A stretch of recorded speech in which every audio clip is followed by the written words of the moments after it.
¿Qué tal amigos? Espero estén muy bien. En esta oportunidad haremos un ejercicio sobre flujo eléctrico. Una delgada hoja de papel tiene un área de 0.25 metros cuadrados y está orientada de tal modo que la normal de la hoja forma un ángulo de 60 grados con el campo eléctrico uniforme de magnitud 14 newtons sobre coulomb. A. Calcule la magnitud del flujo eléctrico a través de la hoja. B. La respuesta del inciso A depende de la forma de la hoja porque C. Para el ángulo θ entre la normal a la hoja y el campo eléctrico, la magnitud es I máxima o I mínima. Explique sus respuestas. Entonces, para el inciso A, la ecuación del flujo eléctrico, como ya lo veíamos, nos dice que es igual a la integral de entre el campo eléctrico, producto punto, por un diferencial de área respectivo.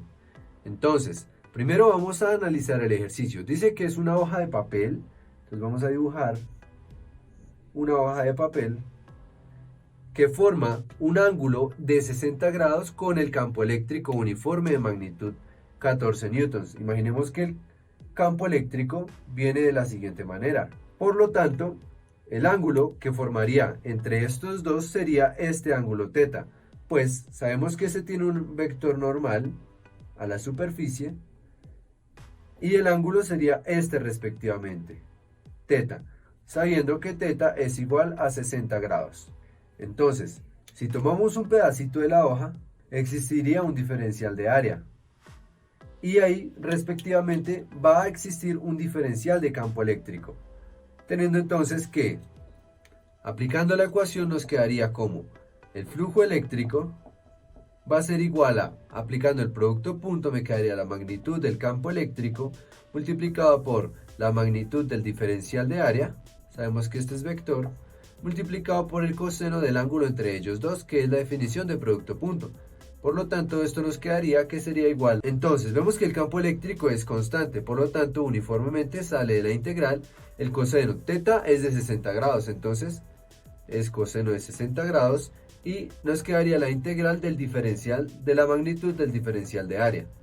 Por lo tanto, nos quedaría que el flujo eléctrico va a ser igual a el campo eléctrico, que equivale al campo eléctrico multiplicado por el coseno de 60 grados, y esto multiplicado por la integral de dA es igual a A, que es el área respectiva de lo que sería la hoja.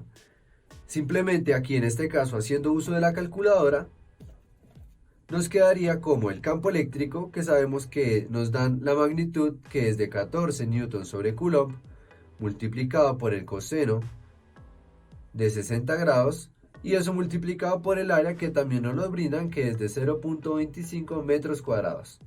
Por lo tanto, el flujo nos daría un valor de 1.8 newtons por metro cuadrado sobre coulomb. Y este sería el flujo eléctrico, que daría respuesta al inciso A. Ahora, el flujo es independiente de la forma de la hoja. Esto debido a que lo que importa es la cantidad de área que lo atraviesa. No interesa la forma. Lo que es relevante es que el flujo y el campo eléctrico sean constantes en todos los puntos de la hoja.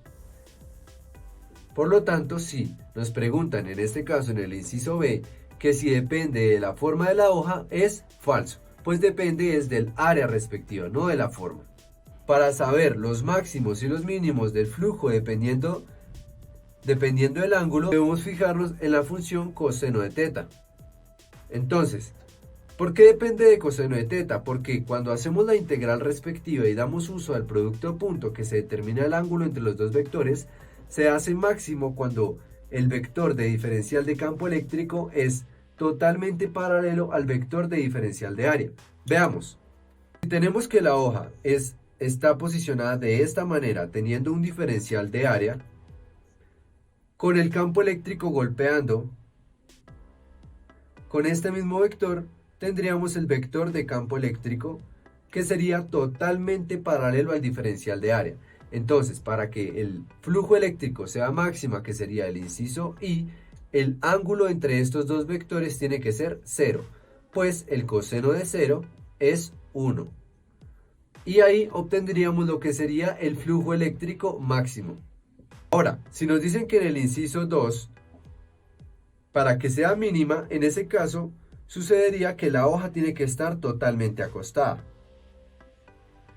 Teniendo que si tenemos un campo eléctrico en esta dirección, no golpearía de forma directa o lo haría, pero el vector de diferencial de área que golpea simplemente tiene un vector en esta dirección.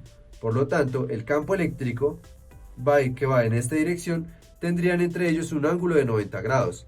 Y simplemente con el hecho de que existe un coseno de 90 grados, esto nos daría 0. Por lo tanto, para que el flujo eléctrico sea igual a 0, tiene que existir que entre ellos dos el ángulo tiene que ser 90 grados. Muy bien amigos, espero que esto haya sido bastante útil para ti. No olvides aplicar los conceptos aprendidos el día de hoy y tener muy en clara la definición de flujo eléctrico, pues de que te va a servir y te va a ayudar en todo tu proceso de aprendizaje en este curso de Física, Electricidad y Magnetismo. No olvides suscribirte a nuestro canal de YouTube y activar la campanita para que no se te pase ninguna notificación de nuestro curso de física.